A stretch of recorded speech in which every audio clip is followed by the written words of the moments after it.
ಸಂಯುಕ್ತ ಕರ್ನಾಟಕ ವೀಕ್ಷಕರಿಗೆ ಸ್ವಾಗತ. ನಾನು ವೈಷ್ಣವಿ.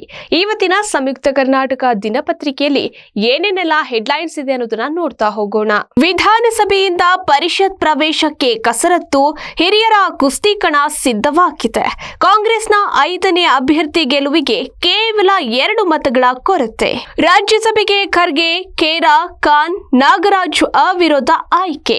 ಬಗೆಹರಿಯದ ಖಾತೆ ಹಂಚಿಕೆ ಗೊಂದಲ, ಈಗ ಕೃಷ್ಣ ಭೈರೇಗೌಡ ಖಾತೆ ಅಸಮಾಧಾನ.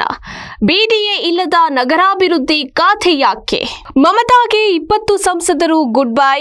ಎನ್ಡಿಎ ಖಾತೆ ಮೈತ್ರಿಗೆ ಮುಂದಾದ ಬಂಡಾಯ ಬಣ. ಗೌಡರಿಗೆ ಉತ್ತರ ಪ್ರದೇಶದಿಂದ ಅವಕಾಶ ಸಿಗಲಿದೆಯಾ? ನವೆಂಬರ್ನಲ್ಲಿ ರಾಜ್ಯಸಭೆ ಟಿಕೆಟ್ ಸಾಧ್ಯತೆ. ಪ್ರಧಾನ್ ರಾಜೀನಾಮೆಗೆ ಇಂಡಿಯಾ ಕೂಟ ಪಟ್ಟು. ಎಸ್ಐಆರ್ ಬಗ್ಗೆ ಸಿಜೆಐಗೆ ಪತ್ರ ಬರಿತೀವಿ. ವಿವಾಹ ಪೂರ್ವ ಲೈಂಗಿಕತೆ ಚಾರಿತ್ರ್ಯಕ್ಕೆ ಅಳತೆಗೋಲಲ್ಲ, ಕಾನೂನಿನಲ್ಲಿ ನಿಷೇಧವಿಲ್ಲ ಎಂದ ಸುಪ್ರೀಂ. ಜಗತ್ತಿನ ಎತ್ತರದ ದ್ವಿಮುಖ ಸುರಂಗ ಬಹುತೇಕ ಪೂರ್ಣವಾಗಿದೆ. ಕಾಶ್ಮೀರ ಲಡಾಖ್ ಸಂಪರ್ಕ ಕಲ್ಪಿಸುವ ಜೋಜಿಲಾ ಸುರಂಗ ಭೇದಿಸಲು ಇಂದು ಮುಹೂರ್ತ. ಶೀಘ್ರ ಜಕ್ಕೂರು ರೈಲ್ವೆ ಫ್ಲೈಓವರ್ ಸಂಚಾರಕ್ಕೆ ಮುಕ್ತ. ಯಲಹಂಕ ಹೆಬ್ಬಾಳ ನಡುವಿನ ಟ್ರಾಫಿಕ್ಗೆ ಬ್ರೇಕ್. ಜಕ್ಕೂರು ಕೆರೆ ಬಳಿ ಪಾದಾಚಾರಿ ಸೇತುವೆ ನಿರ್ಮಾಣವಾಗಲಿದೆ. ಪ್ರಧಾನಿ 15 ಅಂಶಗಳ ಕಾರ್ಯಕ್ರಮ ಅನುಷ್ಠಾನದಲ್ಲಿ ನಿರ್ಲಕ್ಷ್ಯ ಸಲ್ಲ ಎಂದ ನಿಸಾರ್ ಅಹಮದ್.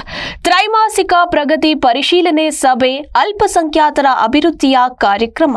ಮಳೆಗಾಲ ಬಂದರೂ ನಗರದಲ್ಲಿದೆ 5,000 ರಸ್ತೆ ಗುಂಡಿ. 20% ಕಾಮಗಾರಿ ಮಾತ್ರ ಪೂರ್ಣ. ಬ್ರ್ಯಾಂಡ್ ಬೆಂಗಳೂರಿಗೆ ಬ್ಯಾಡ್ ನೇಮ್. ವಾಹನ ಸವಾರರಿಗೆ ತಪ್ಪದ ಗಂಡಾಂತರ.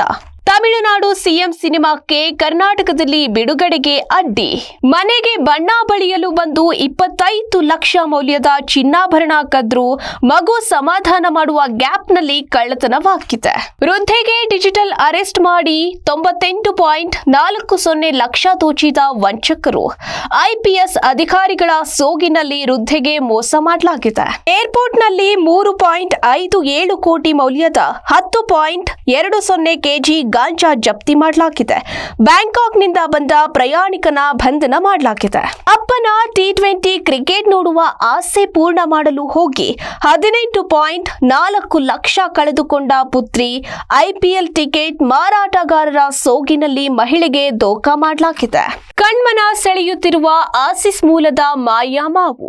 ಸಾರ್ವಜನಿಕರ ಆಸಕ್ತಿ ಕೆರಳಿಸಿದ ಬಿಳಗುಂಬ ಗ್ರಾಮದ ರೈತ ವಾಸು ಬೆಳೆದಿರುವ ಮಾವಿನ ಹಣ್ಣು. ಟೌನ್ಶಿಪ್ ಯೋಜನೆ ವಿರೋಧಿಸಿ ರೈತ ಹೋರಾಟಕ್ಕೆ ಕೆಆರ್ಎಸ್ ಪಕ್ಷ ಬೈಕ್ ರ್ಯಾಲಿ. ದೇವೇಗೌಡರಿಗೆ ಟಿಕೆಟ್ ನೀಡದ ಬಿಜೆಪಿ ವಿರುದ್ಧ ಕಾಂಗ್ರೆಸ್ ವಾಗ್ದಾಳಿ ನಡೆಸಿದೆ. 2 ತಿಂಗಳಲ್ಲಿ ಜಮೀನಿಗೆ ಭದ್ರಾ ನೀರು ಬಿಡುಗಡೆ ಆಗಲಿವೆ ಎಂದ ರಾಮಲಿಂಗಾರೆಡ್ಡಿ. ಮುಂದಿನ ವಾರ ದೆಹಲಿಗೆ ಭೇಟಿ ನೀಡಿ ಜಲಶಕ್ತಿ ಸಚಿವರ ಜೊತೆ ಚರ್ಚೆ. ಕೈಕೊಟ್ಟ ರೋಹಿಣಿ, ಚುರುಕಾದ ಮೃಗಶಿರ ಮಳೆ. ತಗ್ಗು ಪ್ರದೇಶಗಳು ಜಲಾವೃತ. ಮಾವು ಬಾಳೆ ಬೆಳೆ ನಾಶವಾಗಿವೆ. ಗರಿಗೆದರಿದ ಕೃಷಿ ಚಟುವಟಿಕೆ. ಒಂದೇ ಬಾರಿಗೆ ಅವಕಾಶ ಅಸಾಧ್ಯ ಎಂದ ಸಚಿವ ಸತೀಶ್ ಜಾರಕಿಹೊಳಿ. ಪಕ್ಷದ ಆದೇಶ ಪ್ರತಿಯೊಬ್ಬರೂ ಪಾಲಿಸಬೇಕು. ಆರೋಗ್ಯ ಯೋಜನೆ ನಿರಾಕರಿಸಿದ್ರೆ ಆಸ್ಪತ್ರೆ ಪರವಾನಗಿ ರದ್ದು ಮಾಡಲಾಗುತ್ತೆ ಎಂದ ಖಾದರ್. ಖಾಸಗಿ ಆಸ್ಪತ್ರೆಗಳಿಗೆ ಎಚ್ಚರಿಕೆ ನೀಡಿದ ಆರೋಗ್ಯ ಸಚಿವ. ಸಂಪುಟದ 13 ಸಚಿವರಿಗೆ ಕೊಠಡಿ ಹಂಚಿಕೆ. ರಾಮಲಿಂಗಾರೆಡ್ಡಿ ಬಂಪರ್. ಮುಖ್ಯಮಂತ್ರಿಗಳ ಗೃಹ ಕಚೇರಿ ದ್ವಾರ ಬದಲು. ಬಿಜೆಪಿಯಿಂದ ರಾಜ್ಯಸಭೆಗೆ ನಾಗರಾಜ್ ನಾಮಪತ್ರ ಸಲ್ಲಿಸಿದ್ದಾರೆ. ಪರಿಷತ್ಗೆ ಲಿಂಗರಾಜ್ ಪಾಟೀಲ್. ರಘುಕೌಟಿಲ್ಯ ಪ್ರವೇಶ ಸಲ್ಲಿಸಾಗಿದೆ. ಶಾಲೆ ಆರಂಭವಾದ್ರೂ ಹಲವು ಶಾಲೆಗೆ ಬೆಂಚು ಮೇಜುಗಳೇ ಇಲ್ಲ. ಕೋಣೆಗಳಿದ್ದರೆ ಶಿಕ್ಷಕರಿಲ್ಲ, ಶಿಕ್ಷಕರಿದ್ದರೆ ಕೋಣೆಗಳಿಲ್ಲ. ಓದಲು ಬರೆಯಲು ವಿದ್ಯಾರ್ಥಿಗಳ ಇನ್ನಿಲ್ಲದ ಪಡಿಪಾಟಲು. $1 ಲಕ್ಷ ಟ್ರಂಪ್ ವೀಸಾ. ಫೆಡರಲ್ ಕೋರ್ಟ್ನಲ್ಲಿ ತಿರಸ್ಕಾರವಾಗಿದೆ. ಅಧ್ಯಕ್ಷರಿಗೆ ಶುಲ್ಕ ಹಾಕಲು ಅಧಿಕಾರವಿಲ್ಲ. 10 ತಿಂಗಳಿಂದ ಟರ್ಕಿಯಲ್ಲಿ ಕೈಬಿಟ್ಟ ಹಡಗಲ್ಲಿದ್ದ 4 ಭಾರತೀಯರ ರಕ್ಷಣೆ ಮಾಡಲಾಗಿದೆ. ಮಾಲೀಕರ ಸೆರೆ ಬಳಿಕ ನಾವಿಕರಿಗೆ ಸಂಕಷ್ಟ.